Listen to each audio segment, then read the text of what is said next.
చంద్రబాబు అబద్ధాల పుట్టబద్దలైంది. తిరుమల లడ్డూపై విషం చిమ్మిన కూటమికి దిమ్మ తిరిగేలా సిబిఐ రిపోర్ట్ ఇచ్చింది. తిరుమల లడ్డూ కల్తీ నెయ్యి ఆరోపణలపై దర్యాప్తు చేపట్టిన సిబిఐ సంచలన విషయాలను వెల్లడించింది. టీటీడీకి సప్లై చేసిన నెయ్యిలో జంతువుల కొవ్వు లేదని స్పష్టం చేసింది సిబిఐ. గుజరాత్లో నేషనల్ డైరీ డెవలప్మెంట్ బోర్డు ద్వారా నెయ్యి శాంపిల్స్ ను మరోసారి పరీక్షించిన సిబిఐ నెయ్యిలో జంతువుల కొవ్వు కలవలేదని స్పష్టం చేసింది. జంతువుల కొవ్వు లేదని ఎన్డీడీబీ రిపోర్టు ఇచ్చిందని సిబిఐ స్పష్టం చేసింది. సిబిఐ దర్యాప్తులో టీడీపీ పచ్చ మీడియా చేస్తున్న ప్రచారాలు తప్పని తేలిపోయింది. మొత్తం మీద తిరుమల లడ్డూపై విషం చిమ్మిన కూటమికి దిమ్మ తిరిగేలా సిబిఐ రిపోర్ట్ ఇచ్చింది. ఈ రిపోర్టు సారాంశం ఏంటి, కంప్లీట్ డీటెయిల్స్ మా ఎగ్జిక్యూటివ్ ఎడిటర్ ఇస్మాయిల్ని అడిగి తెలుసుకునే ప్రయత్నం చేద్దాం.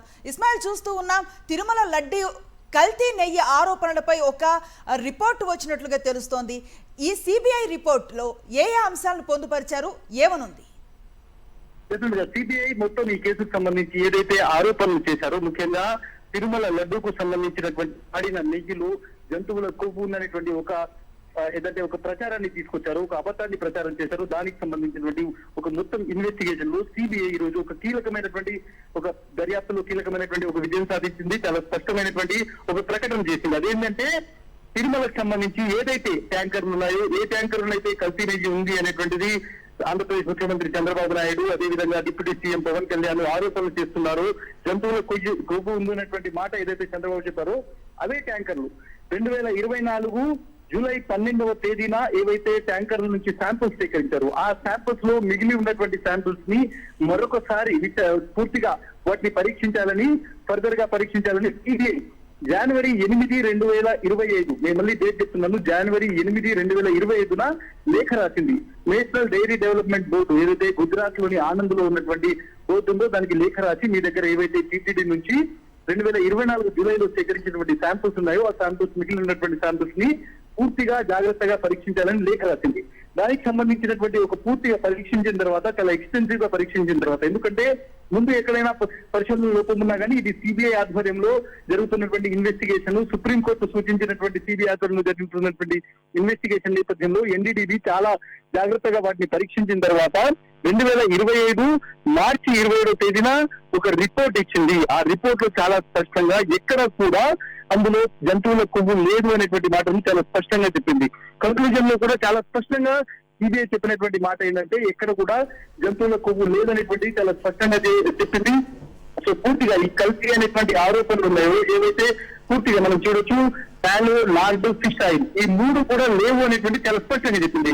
అది టాలో కావచ్చు, లార్డ్ కావచ్చు, ఫిష్, ఈ మూడు రకాలమైనటువంటి కొవ్వు, జంతువుల కొవ్వు ఉందో అది లేదు అనేటువంటిది రిపోర్ట్ లో చాలా స్పష్టంగా చెప్పినటువంటి విషయం. ఇది సిబిఐ ఆధ్వర్యంలో జరిగినటువంటి ఒక నివేదిక, సిబిఐ చేసినటువంటి ఒక దర్యాప్తులో వచ్చినటువంటి వాస్తవాలు, ఒక చాలా అథెంటికేటెడ్ డాక్యుమెంట్ ద్వారా వచ్చినటువంటి వాస్తవాల ద్వారా మనం చెప్తున్నాం. చాలా స్పష్టంగా ఏవైతే ఆరోపణలు చేశారో, ముఖ్యంగా ఏదైతే ఆంధ్రప్రదేశ్ కు సంబంధించి కీలకమైనటువంటి ప్రభుత్వంలో ఉన్నటువంటి కీలకమైనటువంటి పదవుల్లో ఉన్న వాళ్ళు చేసినటువంటి ఆరోపణలు అబద్ధాలు అనేటువంటి చాలా స్పష్టంగా తెలిసిపోయింది. చాలా స్పష్టంగా ఈరోజు బయటపడినటువంటి విషయము. అబద్ధం ఇన్ని రోజులు చేసినప్పటికీ ఈ రోజు వాస్తవం వచ్చిన తర్వాత అబద్ధం నోరు మూసుకోవాల్సినటువంటి పరిస్థితి వచ్చింది.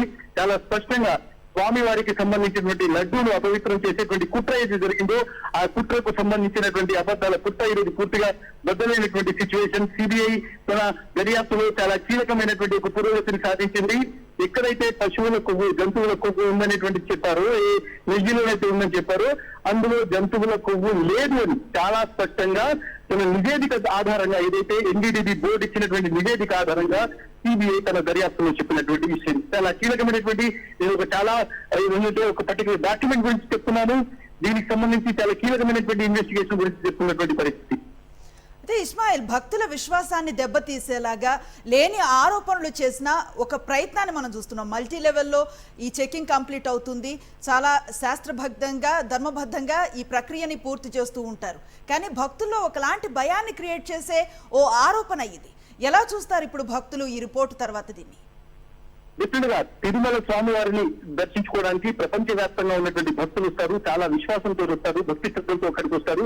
అటువంటి తిరుమల విశ్వాసాన్ని దెబ్బతీసేటువంటి ఒక కుట్ర జరిగింది అనేటువంటిది పదే పదే 2 రోజులు మనం చూసి వస్తున్నాం. ఏ విధంగా ఈ లడ్డూకు సంబంధించినటువంటి ఒక అవాస్తవాన్ని, అసలు లేనటువంటి ఒక అభూత కల్పనను ఏదైతే తనకున్నటువంటి చపలత్వాన్ని ప్రదర్శిస్తూ కొంతమంది కీలకమైనటువంటి వ్యక్తులు చెప్పినటువంటి ఒక అబద్ధపు మాట, అంటే ఇంత పవిత్రమైనటువంటి తిరుమల స్వామివారికి సంబంధించినటువంటి లడ్డూలో పశువుల కొవ్వు కలిసింది అనేటువంటి మాట పలకడము, ఉచ్చరించడము కూడా చాలా పాపం. అటువంటిది లేని ఒక అబద్ధాన్ని సృష్టించి దాని గురించి ప్రచారం చేసినటువంటి సంఘటన మనం ఇది చూస్తున్నాం. సో దాదాపు ఏడాది పైగా ఈ ప్రచారాన్ని చేస్తూ వచ్చారు. ఈ రోజు సిబిఐ తన ఇన్వెస్టిగేషన్ లో, తన విచారణలో చాలా స్పష్టంగా, నేను మళ్ళీ చెప్తున్నాను, దేశంతో సహా చెప్తున్నాను, చాలా స్పష్టంగా తన నివేదికను ఇవ్వడం జరిగింది. తనకు సంబంధించినటువంటి దర్యాప్తును క్లియర్ చేయడం జరిగింది. దర్యాప్తులో చాలా స్పష్టంగా జూలై 12, 2024 రోజు ఏవైతే 2 ట్యాంకర్స్ ఉన్నాయో 2 ట్యాంకర్స్ ద్వారా పూర్తిగా అక్కడ ఉన్నటువంటి టీటీడీ అధికారులు కొన్ని శాంపిల్స్ సేకరించారు. ఆ శాంపిల్స్ లో పశువుల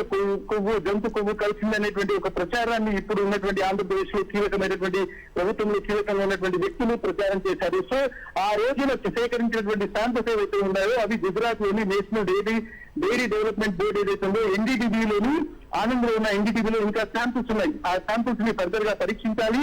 ఆ శాంపిల్స్ ని పూర్తిగా పరీక్షించి నిజంగానే అందులో జంతువుల కొవ్వు ఉందా లేదా పరీక్షించండి అని సిబిఐ జనవరి 8వ తారీఖు 2025 ఒక లేఖ రాసింది ఆనంద్.